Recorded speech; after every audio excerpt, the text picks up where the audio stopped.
Hi there, welcome to my home. This is a video of my story of the events for the past 2 years. I want you to know me better and how and why I began my workout videos. And I hope that this story will inspire you and give you hope when things seem hopeless. 17 months ago, I had brain surgery, a craniotomy that cut through my skull.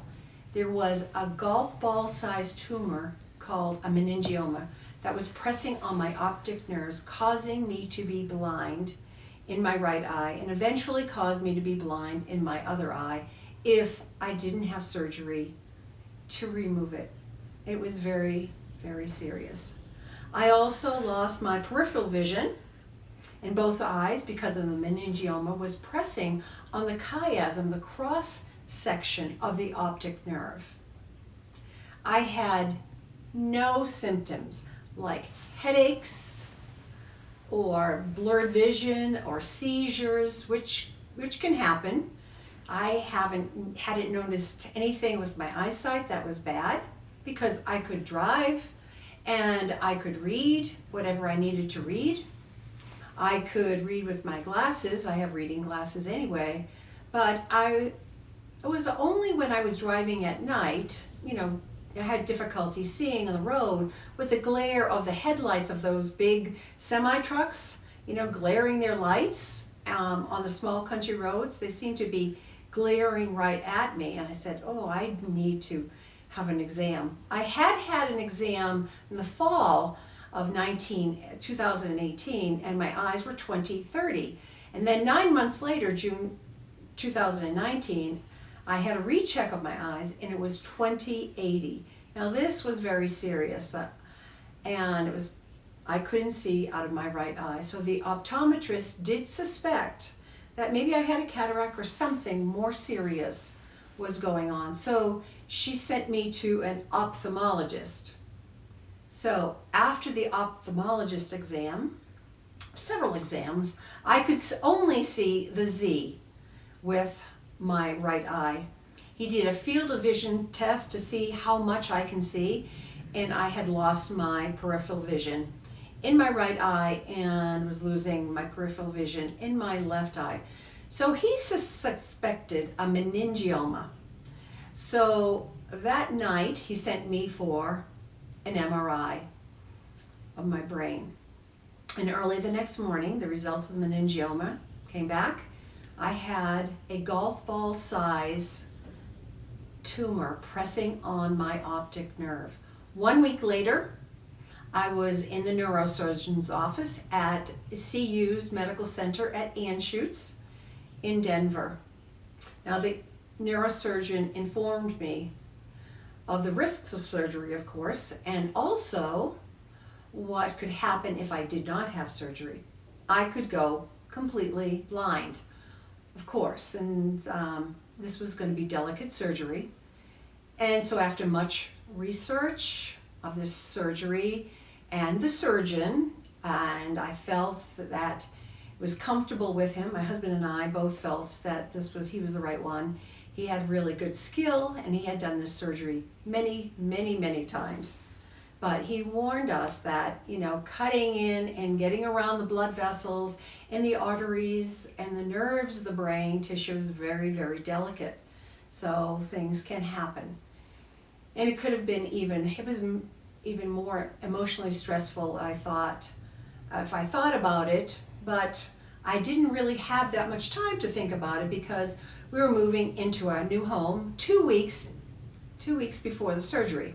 So we had to pack up our things and do all the things that you have to do before, moving. And so kind of took my mind off of what was going to happen the day of surgery. So the day of surgery, my family and friends gathered to pray for me, pray for the surgeon, pray for the healthcare, pray for the professionals that were attending to me.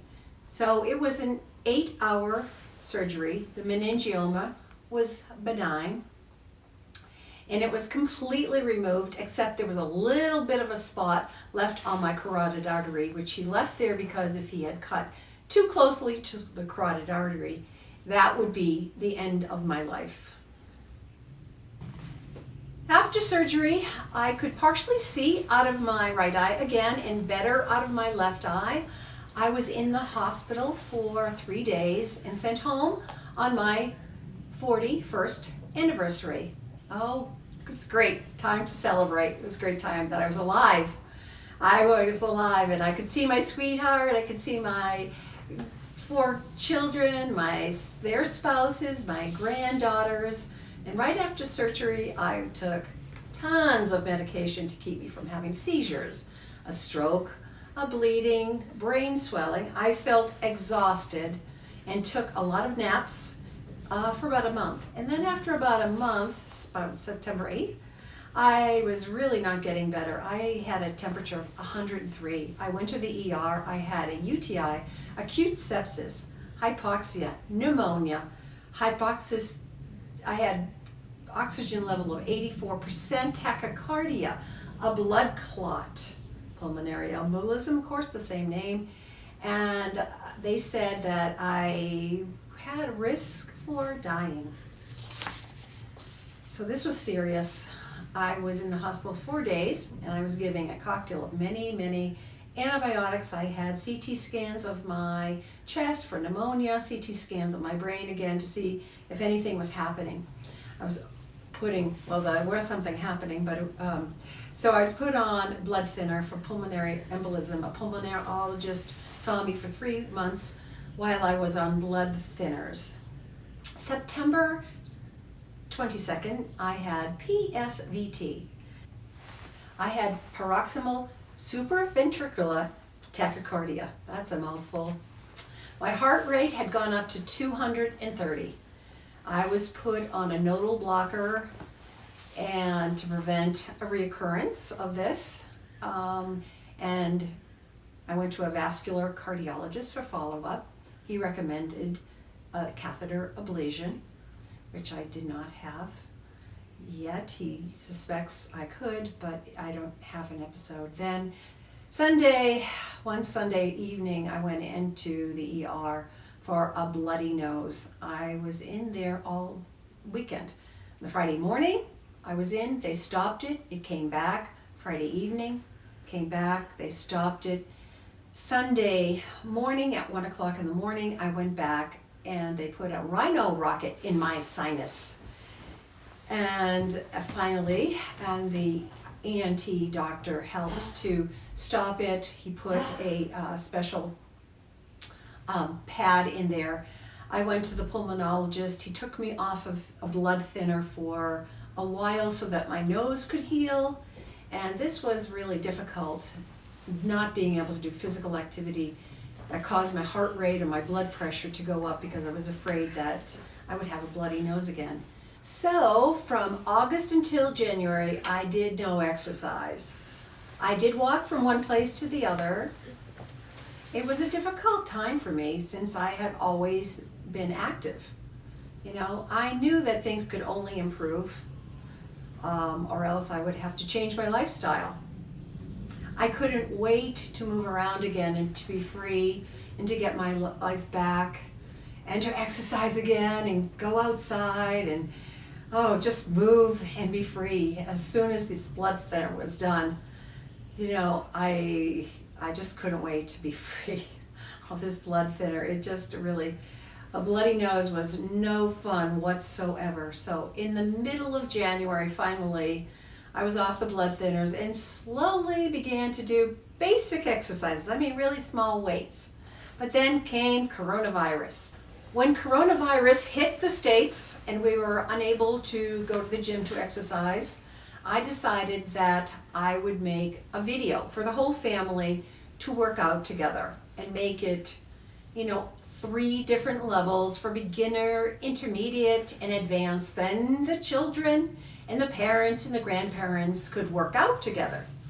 Sound like a great idea. So I continued to make various types of workouts over these past 10 months since the operation.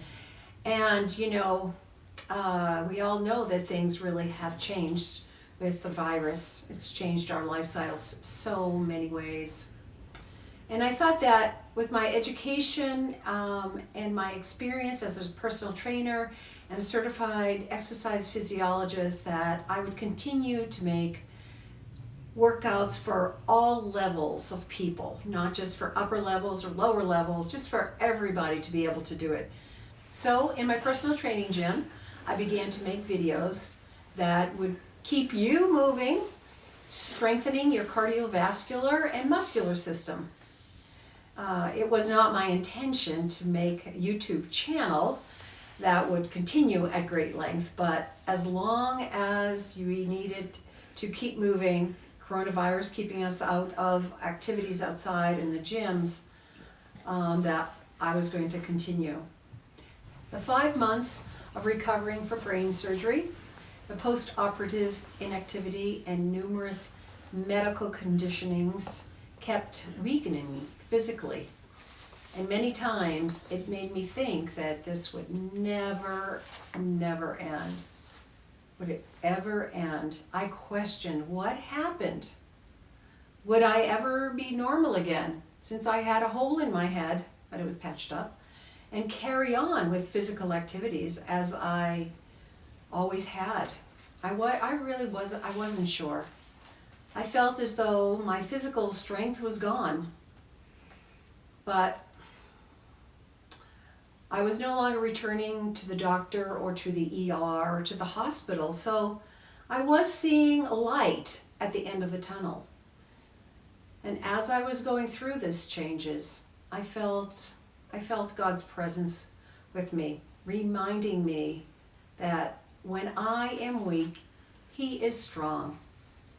And those who wait on the Lord will renew their strength, will mount up like eagles with wings of great length. We will walk and not be weary. We shall run and not faint. He gives strength to the weary and power to the faint. And I was feeling faint, and He strengthened me. Those words strengthened me so much. I really felt renewed from His strength. You know, my personal training business is called Joyfully Fit because the joy of the Lord is my strength.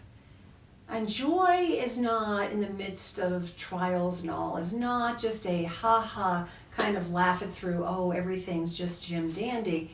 It's a confidence, it's a peace, it's a resilience, just knowing that God is in control. I'm weak, I'm human. When we have strength and resistance training, you know, it requires heavy weights and resistance to be lifted. And it's difficult, it's really difficult. There's difficult times. It's painful when you have to lift hefty weights. But if you're going to get stronger, you need resistance. And I was getting resistance. There's no benefit from lifting little tiny weights. You know, you're not going to get stronger. It's that resistance that really causes strength to happen. It certainly wasn't pain-free going through surgery, post-surgery, but I do feel stronger, certainly emotionally and physically and spiritually because of it. I went through it and it got me stronger. So I hope that this has encouraged you. I hope that it has given you strength to go through difficulties. I know many people are going through horrendous things with this coronavirus. And it's sad, and I pray for strength for them. I hope that my videos are giving you strength to help you get stronger and enjoy life more. You know, I can drive now. For a year I couldn't drive. I took several driving tests and I passed them after a while. And a year after surgery, I could drive. I can read with glasses. I can see my beautiful family. I can see my children. I can see God's fabulous creation. I can see things. I can put on my clothes and do things. I don't have peripheral vision, so don't come up beside me and try to scare me because I won't see. I do walk into walls sometimes. That's a little tricky. Yes, so I want to thank you so much for supporting me and my YouTube channel. I'm going to be making more videos. Let me know what you'd like me to make. So I will see you at the next video. Please leave a comment. I would love to hear if you've experienced something similar to what I went through. I just want to say again, thank you so much. See you later. Bye.